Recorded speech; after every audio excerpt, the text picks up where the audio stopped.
vois que vous avez mis les enfants devant. Vous avez eu raison, c'est les enfants qui vont regretter. Vous avez eu des belles histoires? Oui. C'est terminé, parce que là elle n'est pas belle du tout. Voilà. Donc tous les enfants qui sont en dessous de 6 ans, ils découvrent toute responsabilité sur le traumatisme qui va leur être infligé. Et tous les gens cardiaques, je leur conseille de se lever et de partir. Vous avez bien entendu? Non. Voilà. Vous savez que ça peut-être des petits coups. Voilà, ça commence très mal. La petite de l'histoire a perdu sa maman, ça arrive. Et comme d'habitude, le père s'est marié avec une femme terrible. Première nuit qu'elle s'est installée chez le père et la petite, quand le soleil s'est levé, elle s'est approchée de la petite qui dormait encore dans son lit et puis elle lui a tendu un balai. La petite s'est réveillée, elle avait un balai devant les yeux et la belle-mère, elle ne croit quand même pas qu'il va rien faire, comme balayer toute la maison et plus rapidement que ça. La petite, elle n'a pas eu le choix, elle a pris le balai, elle a balayé tout ce qu'elle a pu. Puis vers midi, elle s'est dit qu'elle allait faire une pause pour manger, mais non, elle n'a pas fait de pause pour manger parce que la belle-mère lui a dit tu vas prendre un chiffon maintenant, tu vas pas rester là sans rien faire, tu vas nettoyer les fenêtres et tous les carreaux des fenêtres, à l'intérieur comme à l'extérieur.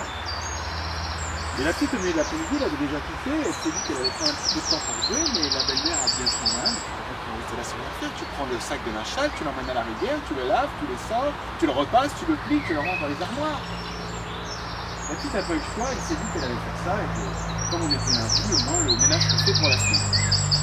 Même mardi matin, la belle-mère elle a tendu le balai. Elle a dit tu crois que le ménage c'est une fois par semaine?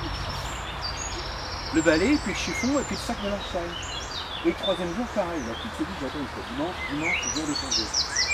Sauf que dimanche, le balai. 3 mois comme ça.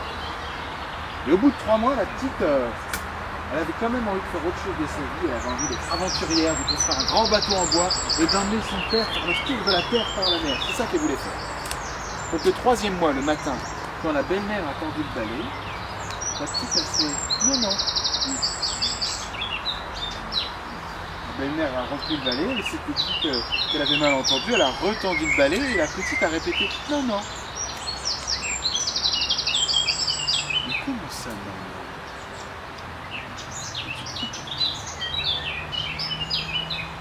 Je te tends le balai,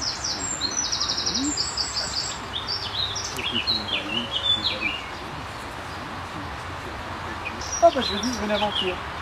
Tu veux vivre une aventure, tu vas vivre en aventure. Tu vas ouvrir la porte de la maison, tu vas traverser la plaine aux herbes hautes, au bout de la plaine aux herbes hautes il y a une forêt, tu vas traverser la forêt, tu vas tomber sur la carrière, sur une cabane, il y a la cabane, tu demandes à ma grand-tante une gomine de fil en or et une aiguille, ça ferait une aventure. Elle a dit que ça lui ferait une aventure.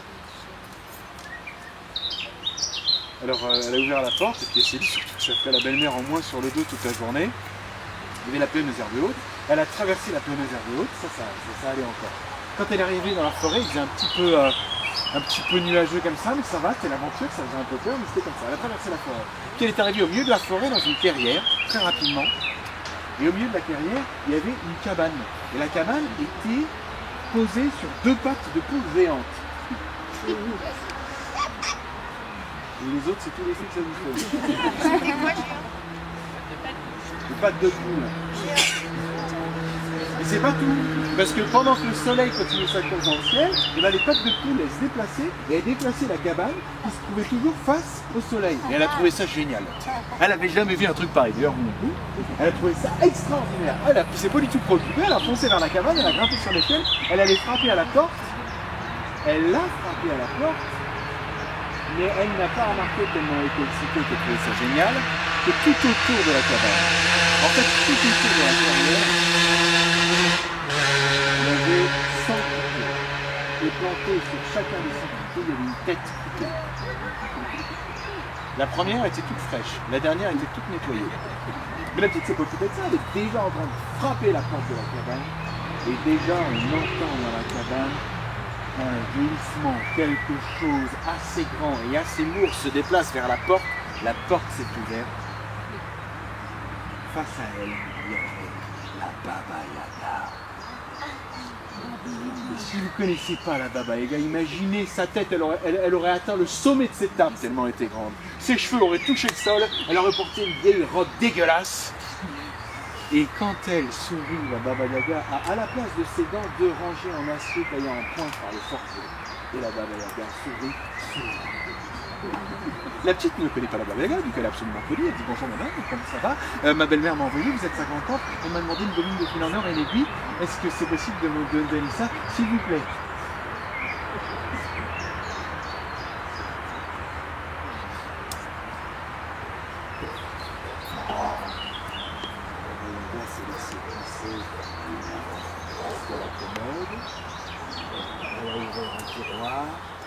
Elle en a sorti une bobine de fil en or, et puis elle a sorti une aiguille, et elle a tout ramené à la petite fille, et elle lui a donné.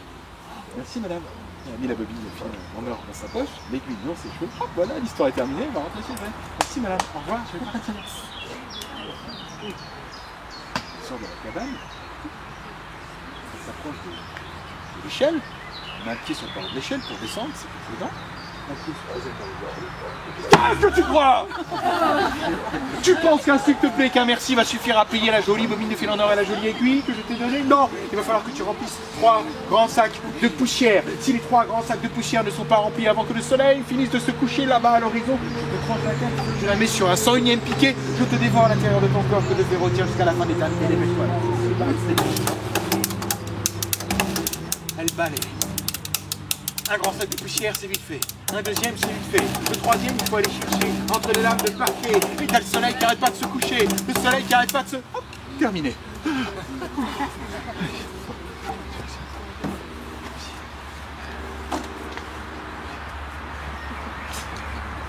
Voilà, madame.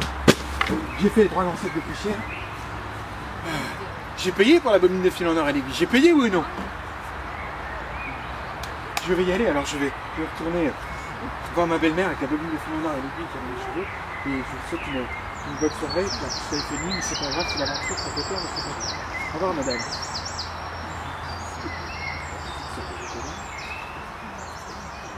Elle va jusqu'à l'échelle. On met un pied sur le bord de l'échelle. Qu'est-ce que tu crois? Tu penses que 3 grands sacs de poussière ça suffit pour payer ma jolie bobine de fil en or à mon aiguille? Mais non, ça ne suffit pas. Tu vas rester ici cette nuit, tu vas dormir. Et si demain matin, les 3 grands sacs de poussière sont éventrés, il faudra que tu les remplisses de nouveau, il faudra que tu nettoies les carreaux de chacune des fenêtres à l'intérieur comme à l'extérieur. Et si jamais tu arrives à faire ça avant que le soleil ne se couche demain, peut-être que je ne te trancherai pas la tête, peut-être que je ne la mettrai pas sur le 101e piquet, et peut-être que je ne mangerai pas à l'intérieur de ton corps que je ferai rôtir jusqu'à la fin de l'éternité. Peut-être. Va te coucher. Va tu me coucher. Regarde les yeux grands et relax. Et fixe les sacs de poussière. Elle surveille la Baba Yaga. Attends toute la nuit comme ça. Restez éveillé. Bon, cette petite vas-y, qu'elle va juste fermer les paupières juste quelques secondes, Elle ferme les paupières jusqu'à ce que tout elle les roule, fait jour de nuit. Les sacs de poussière sont éventrés. Elle perd pas de temps, elle prend son balai. Un nouveau sac de poussière. Un deuxième. Un troisième. C'est minuit. C'est midi, je veux dire. Le soleil est haut dans le ciel. Alors elle prend le chiffon, elle va jusqu'à la rivière. Elle nettoie les carreaux à l'intérieur comme à l'extérieur, à l'intérieur comme à l'extérieur, à l'intérieur comme à l'extérieur. Mais sur les carreaux sont séchés les crachats et le sang de la Baba Yaga. Elle frotte, et le soleil va se coucher. Elle frotte, le soleil va se coucher. Elle frotte. Dernière petite trace. Voilà madame, j'ai fait les 3 grands sacs de poussière. Je vous mets le chiffon ici. J'ai payé pour la bobine de fil en or et l'aiguille. J'ai payé, hein. Je vais y aller alors.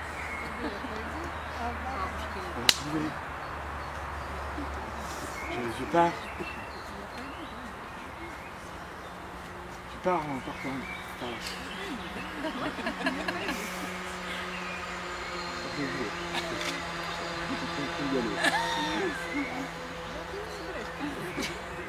Il est comme ça. Il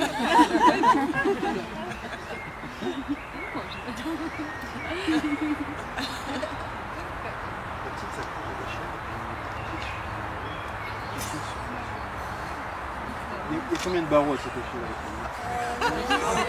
Allez, mettons 10, c'est vous qui avez choisi. 3 barreaux.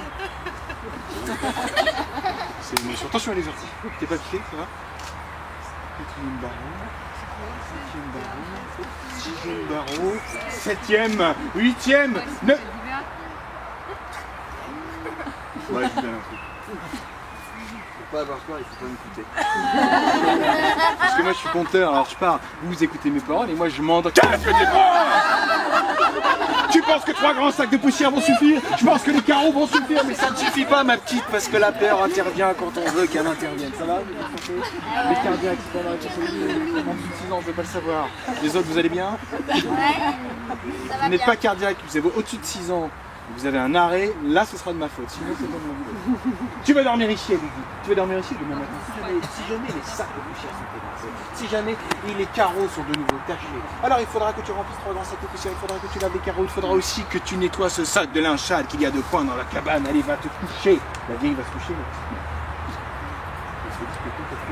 Plutôt qu'elle profite de la nuit pour prendre de l'avance avec le sac de linge sale. Elle se glisse vers le sac de linge sale, elle attrape une tunique. La tunique est imbibée de sang séché collé au parquet. Elle n'arrive même pas à décoller la tunique. Non, il faut qu'elle prenne des forces. Elle s'assied sur le ponton, sur le bord de la cabane, les jambes dans le vide, et elle se mange un petit morceau de jambon. Et là, elle voit 2 yeux arriver. C'est un chat. C'est ça parce que tout à l'heure, j'ai dit il y a 2 yeux arrivés. Oh, 2 yeux! Oh mon Dieu, un chat! Non, pas l'histoire du chat! C'est juste un chat. Un chat, c'est gentil celui-là. Et voilà le chat qui regarde le jambon, et découpe un mot de jambon, et puis elle jette au chat. Et le chat, il voit le bout de jambon tomber du cabane de la Baba Yaga. Il regarde la fille, il fait... C'est incroyable, hein. La vieille, ça fait 400 ans que je suis avec elle, j'ai jamais eu une croquette, et toi tu me donnes du jambon alors que tu me connais pas. Bon, je suis obligé de t'aider. Le sac de linge sale dans le coin de la cabane. Tous ceux qui ont essayé de nettoyer le sac de linge sale ont retrouvé leur tête sur les piquets qui bloquent tout autour de la clairière. Alors je te conseille une chose, petit fou, fuis, pars, retrouve ta plaine aux herbes hautes. Sauf que c'est la nuit, tu vas te perdre, et demain matin, la Baba Yaga va te rattraper. Alors tiens, fouille dans ma fourrure. Descends et fouille dans ma fourrure. Petite fouille dans la fourrure. Retrouve un caillou. Mets ça dans ta poche. Fouille encore. Le foulard de soie bleue. Mets ça dans ta poche et fouille encore. Okay. Mets ça dans ta poche et va-t'en. C'est vrai qu'au milieu de la nuit, elle voit rien. Peut-être qu'elle tourne en rond, peut-être qu'elle arrive à suivre à la course des étoiles, on ne peut pas savoir. En tout cas, elle avance comme elle peut. Mais la lune passe vite et les nuages aussi. Et quand le soleil se lève, on entend du fond de la forêt la Baba Yaga qui est en colère.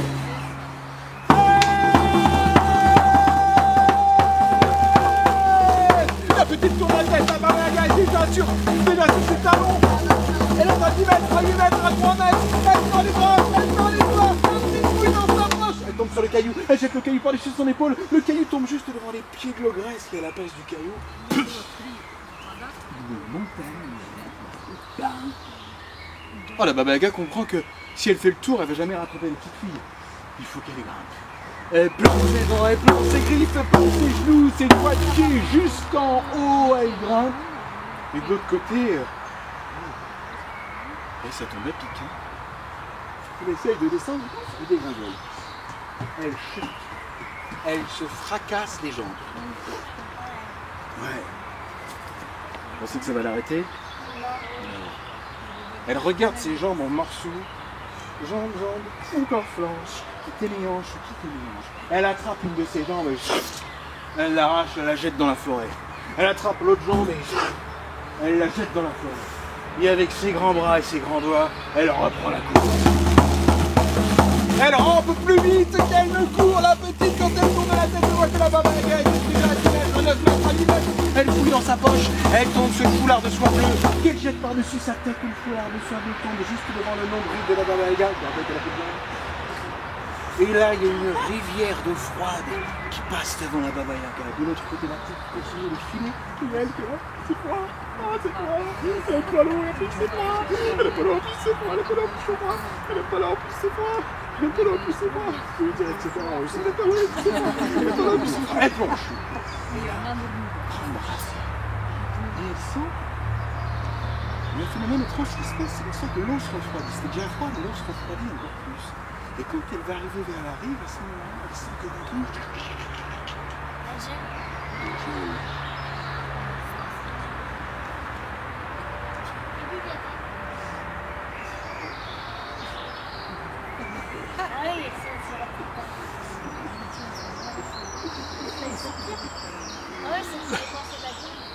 pop, la tête sort du cou, roule sur la rive.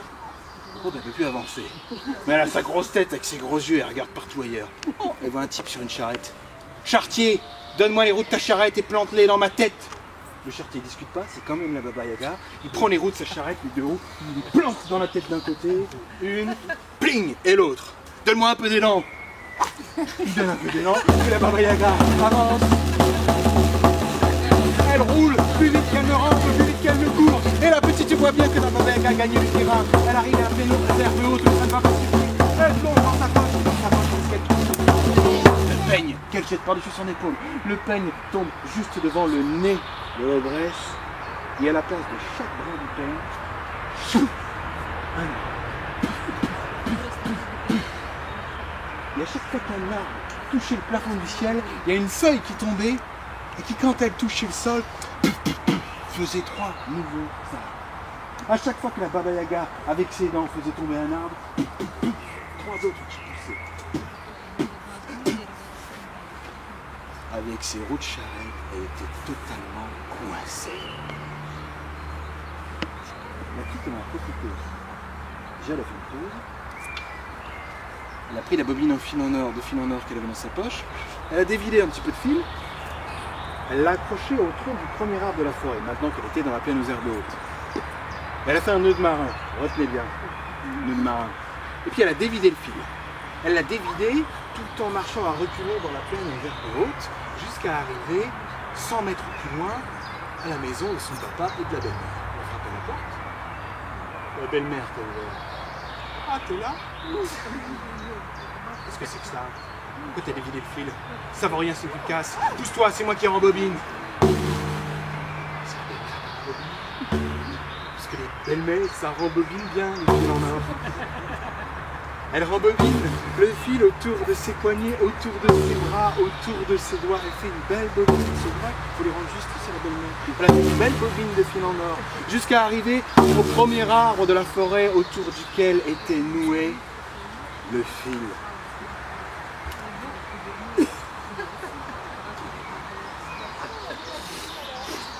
Merde! On est une marin! Pourquoi la famille de marin? Bon, allez, se concentre, elle est énervée, se concentre. Et le seul, c'est quand on se concentre. On ne fait plus attention à ce qui se passe autour. Bah, en tout cas, la belle-mère, elle n'a pas entendu la feuille bruisser dans la forêt. Elle n'a pas entendu la branche frapper dans la forêt. Elle n'a pas entendu les roues de la charrette grincer. La dernière chose qu'a entendu la belle-mère, c'est les mâchoires en acier de la Baba Yaga qui sortent fermées. Une belle-mère. Pendant ce temps-là, la petite, à la maison, elle décroche le marteau, les clous, les scies, les haches, elle ramène tout ça à l'orée de la forêt. Elle surveille bien que la Baba Yaga est occupée à manger les restes de la belle-mère. Et pendant ce temps-là, elle coupe un arbre, un deuxième, un troisième, elle scie des grandes planches. Et puis elle cloute toutes les planches ensemble et elle vous fait un de ces navires. Qu'au milieu, le mât, c'est un arbre entier dont on disait que pour en atteindre le sommet, un oiseau, il fallait 2 jours et 2 nuits de vol sans s'arrêter.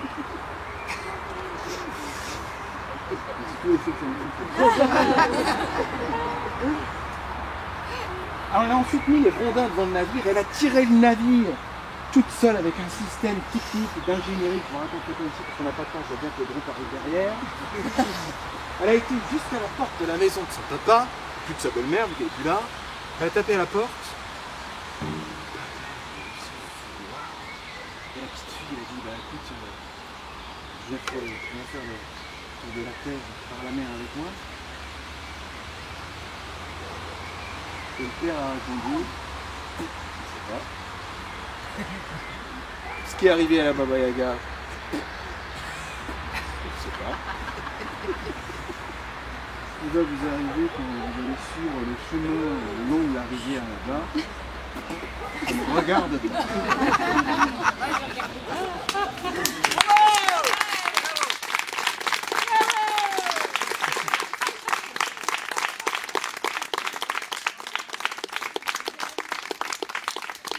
Désolé pour le King Kong. Il est parti. Allez, on y va, on va rejoindre le King Kong.